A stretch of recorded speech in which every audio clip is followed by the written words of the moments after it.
Hello, and welcome to this overview and demonstration of the Red Hat JBoss BPM Suite. My name is Donato Marrazzo. I'm a senior solution architect, and I work across the EMEA organization as a specialist of the business automation business unit. So before talking about the BPM, let me use a couple of slides to introduce the BPM matter to you. So what is BPM in a nutshell? BPM stands for Business Process Management, is a discipline made of methodology and tools aiming to constantly improve the business processes, improve in efficiency, in effectiveness, and to align the business processes, the actual implementation of the business processes to the business strategy. So this is the goals of the discipline, but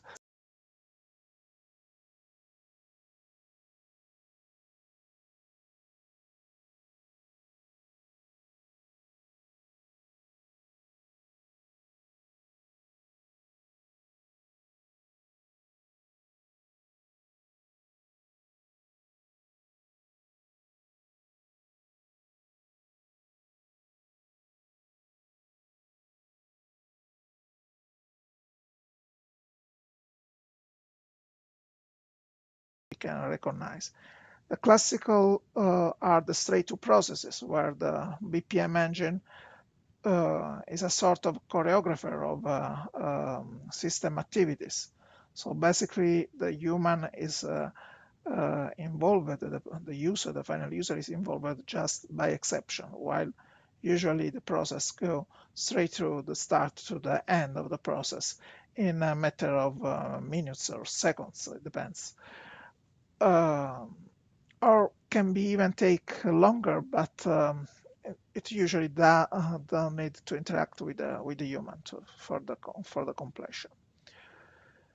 Then there are the human intensive processes that usually involves humans, involve end user in the different step that the process follow. Usually the process is organized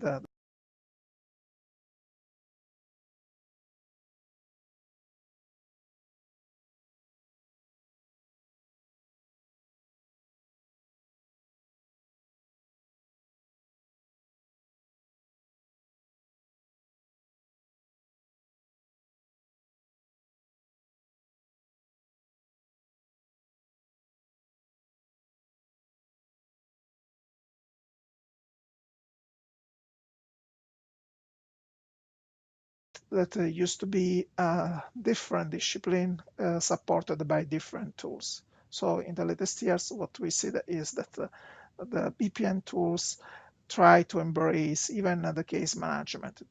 In the classical case management, humans are more active to decide the next best action, and it usually can receive some option from the BPM platform, but this option can be overridden by the user. And in these cases, the BPM platform has to track what's going on in the case and provide some useful insight to the end user. Some example of this case are investigation solution, incident management solution, and so on. But after this brief introduction and theoretic introduction, let's go to the demo to understand how it works. So I created this simple demo that is an example of an order management process that is a quite common process in many organizations. So let's imagine that someone internally needs a new item for his job, for the daily activity, and ask to the purchase department to purchase this item. So what happened? Usually you have a purchase department that create an offer request that is sent to a bench of suppliers. The suppliers prepare their best offer, and the purchase department back receive the offers and decide what is the best offer. And sometimes it can happen that it's needed the manager approval or not. And if the order is approved, go in a kind of external system, typical an enterprise resource planning system, an ERP, for placing the order to process the order itself. So usually these processes are managed by exchange of emails, exchange of documents. And what happened to this kind of processes? These tasks are usually informal, and they suffer of an inconsistent priority. Sometimes happens that inconsistent reliable data spread across system. There are hidden decisions that are not really clear.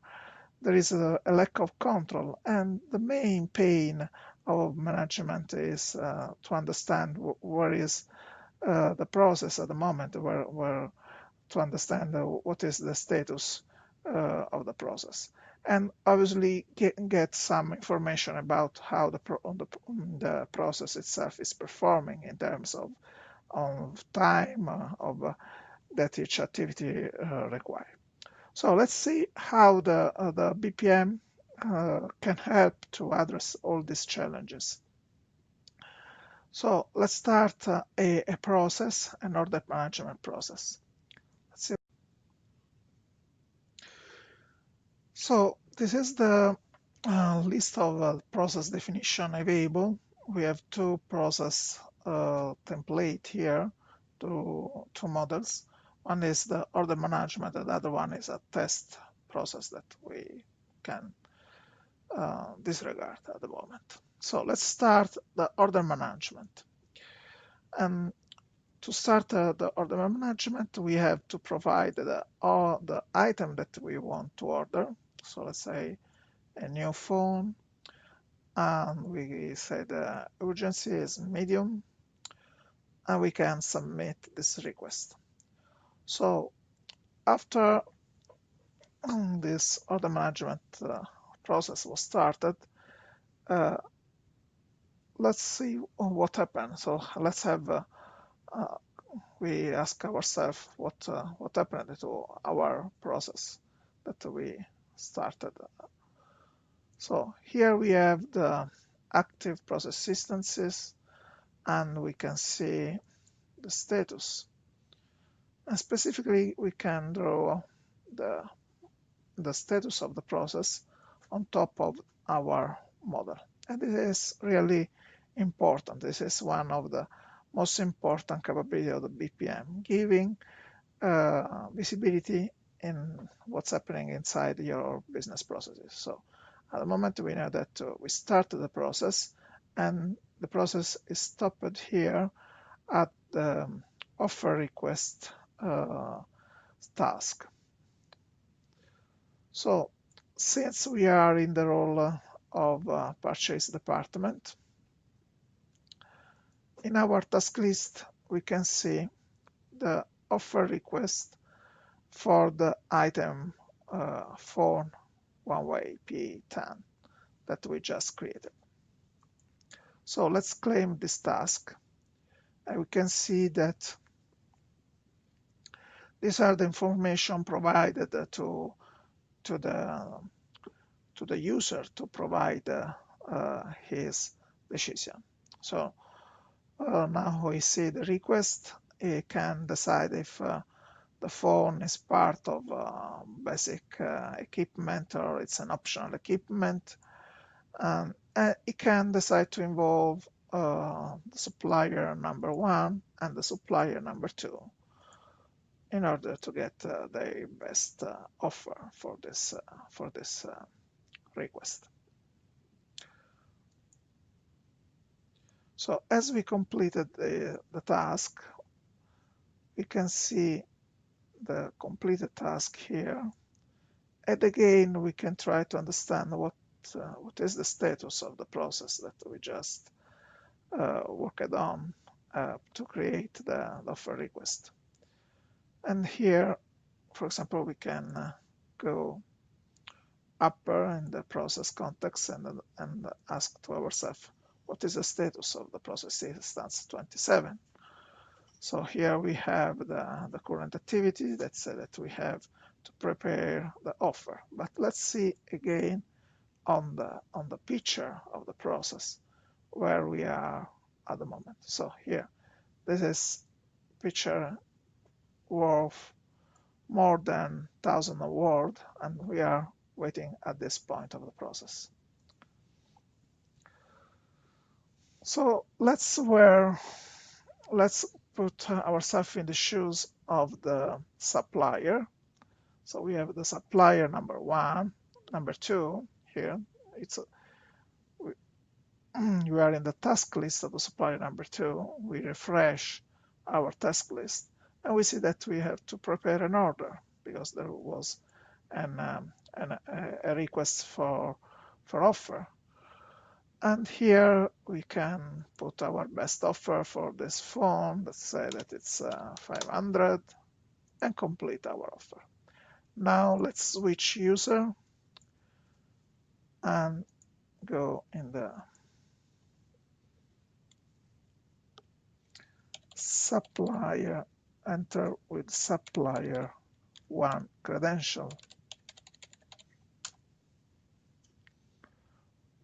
What we see here, it's a demo application that runs in our business center, but you have to imagine that this task list is implemented with your own web UI technology. So, and it's integrated with other existing applications. So here we have our task list. Again, we have to prepare the offer for this request. And so we decide here that our best offer is 550.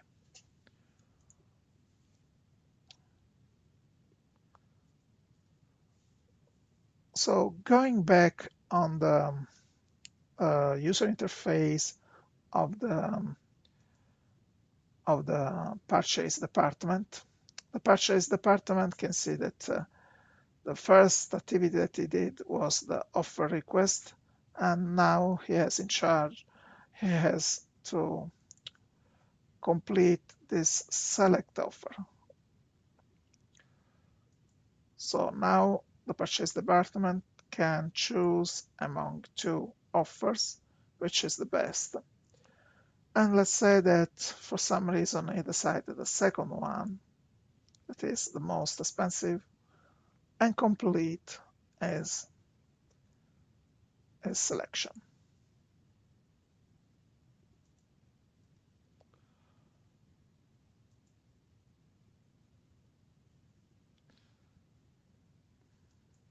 Let's see what happened to this process instance, the last one, process instance 27.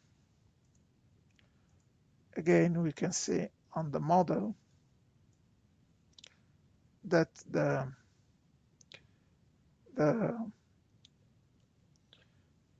offer was automatically approved for the execution of this rule, and the order was placed in the ERP system. So let's try, let's understand why this happened. This happened because a rule was invoked that says that for such kind of order, they can be automatically approved. So let's see the rules. Here we have the rules in our guided decision table. This is a guided decision table.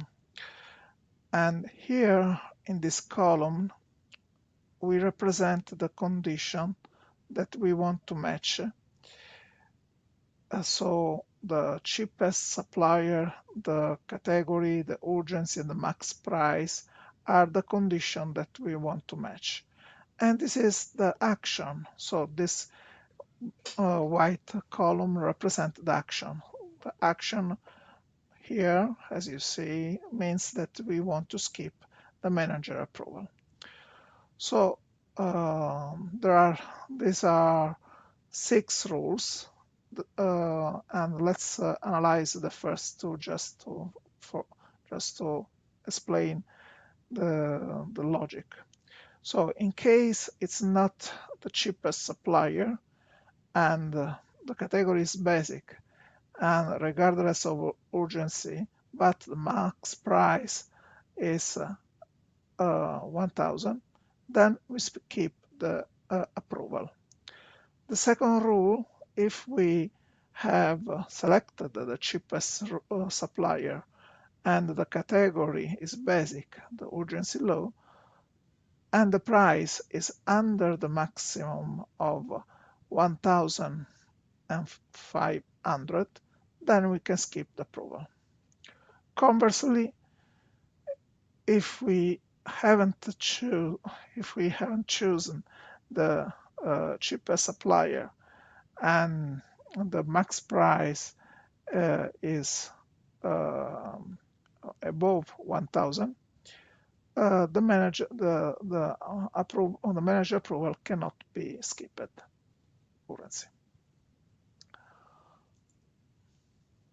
So going back on the process definition, here from this user interface we start again a new instance of the process. So let's say that we want to buy a new monitor and the urgency is high.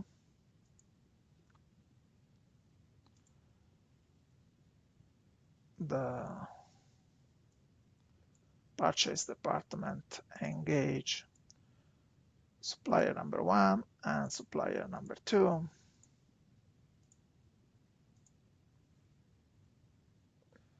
So let's going back on the supplier number 1 using task list. So let's refresh the task list and see with the task for the order ID 28 for the monitor that we just created. So here the supplier number 1 can start the task and enter his best offer, 1100. Let's do the same for the supplier number 2. So let's enter with the supplier number 2.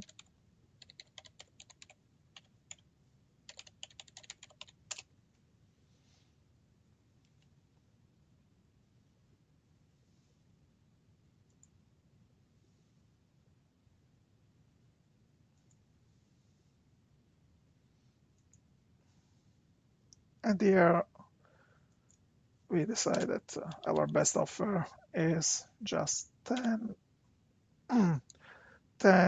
euro more than the other one, and we submit our response. So going back on the task list of the purchase department, we can see that we get back from the different supplier their best offer. So again, let's say that we start the task and we select for some reason the most expensive option. Hey, here you go. You have the approval. Again, as a Donato user, I'm in the role even of a manager approval. So let's say that now I'm playing the role of the manager. And beside the fact that it is the most expensive option, I decided to approve in this case the request and complete. Again, one of the most important features of the BPM is to keep track of what's going on. So we see that our process 28 went through all this step, and in this case, the approval rules were decided to engage the manager to approve the order for the final approval. And we see that the order is placed in SAP in the ERP. So let's play again with the task, with the process definition, and request something, a laptop, the low urgency. And let's prepare this offer for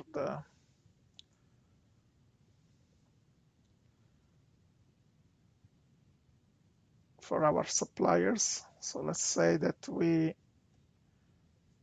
again add the supplier number 1, then we add the supplier number 3, and complete my request.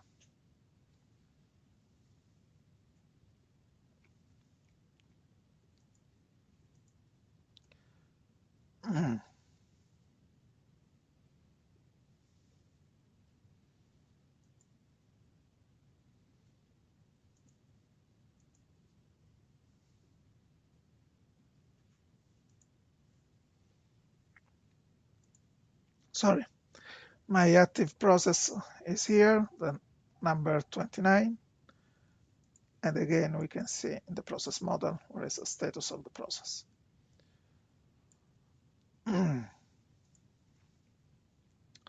So in this case, let's so has supplier number 2 haven't nothing to do. Let's enter with the supplier number 3.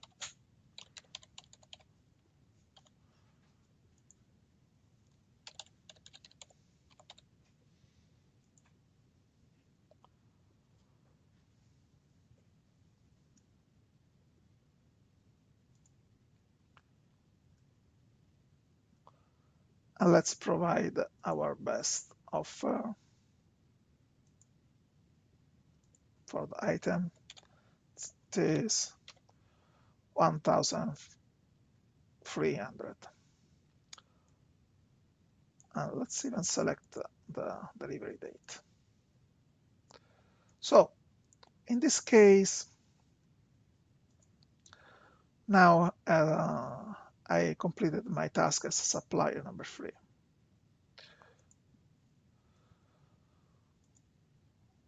Let's go back on the process instances. Again, look what's happening. We are still here in the prepare offer phase because we are waiting for the supplier number 1 to enter his best offer. But let's say that the supplier number 1 for some reason cannot reply. So we know that from the process model, at a certain point in time, this timer will be triggered and this phase of the process is closed.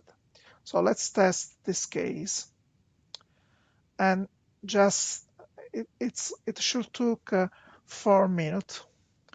Should take 4 minutes, but in the meantime, and while we wait for this timer to trigger, I want to show you the process dashboard. That is one nice capability of the BPM platform. So, sorry, I will to show you the process and task dashboard.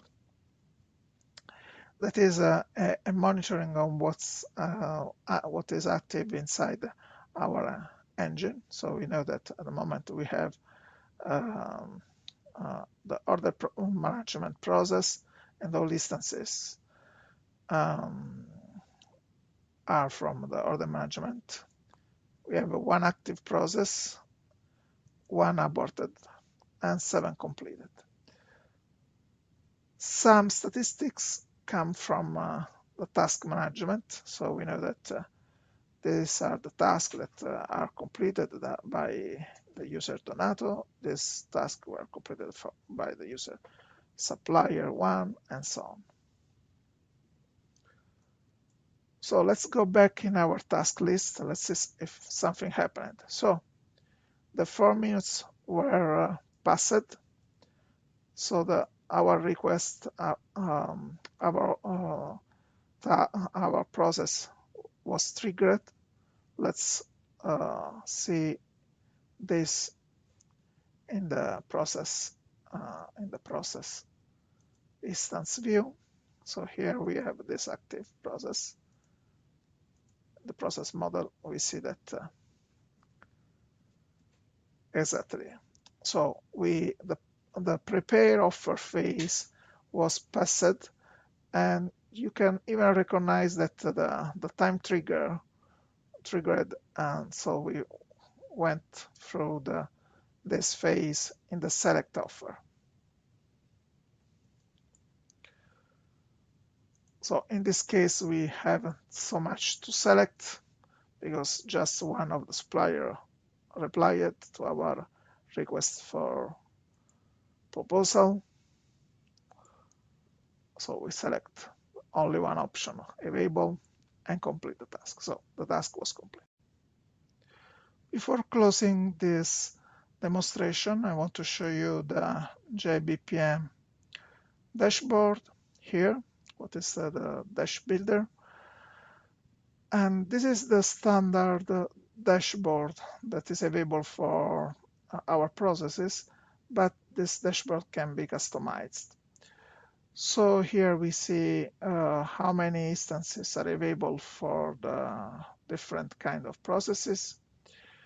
We can see which instances were started by which user. We can see the number here, the number of tasks per instances in the average. So we have that the prepare offer is the most frequent task, and the offer request has less instances. The number of tasks per user, so we see that this user has more tasks than this other user. And we have even other statistic like the task duration and the task completed by date, the task started by date, and so on. So some nice statistics that can be retrieved by our database. So obviously the product has even other capability, but my intention was to show you the major and more important capability of the product. So thank you for listening. Thank you for watching.